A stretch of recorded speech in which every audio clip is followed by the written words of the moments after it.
ما يكون عندي برد انفلونزا، ما اعرفش اتنفس من مناخيري، بتنفس من بقي. فطبعا بالتالي بيترتب على كده ان انا ممكن يحصل لي زي نوع من الشخير كده. بالنسبة للشخير ده جوزي، بس تقريبا هو ممكن يكون عنده اللحمية.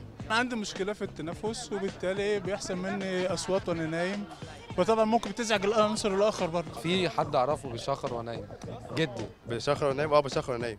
ساعات بيعمل لنا ازعاج واحنا نايمين وبتاع، ساعات هقول لها قبل ما اتجوز، اقول لها انا بشخر وخلاص. اكيد سبب الشخير التعب. انا بشخر من التعب، مش بشخر من انها تعبان، يعني بتهمت فاهم، الدنيا بتبقى بايظه خالص. احيانا طبعا جوزي بيتضايق من الموضوع ده. أنا رحت للدكتور قال لي ما عنديش أي شيء، بس قال لي إن أنا بحب تملي أنام على حاجة عالية، فبتعمل التقاء الانحناء لراسي، فهي اللي بتؤدي للتنفس بصعوبة، فبيصدر الصوت ده. ساعات بيشخر وينام بس مش دايما، احيانا عشان هو بيدخن كتير فممكن من التدخين وكده، او ما يكون مثلا رقبته مش معدوله على المخده وبيحصل نوع من الشخير يعني.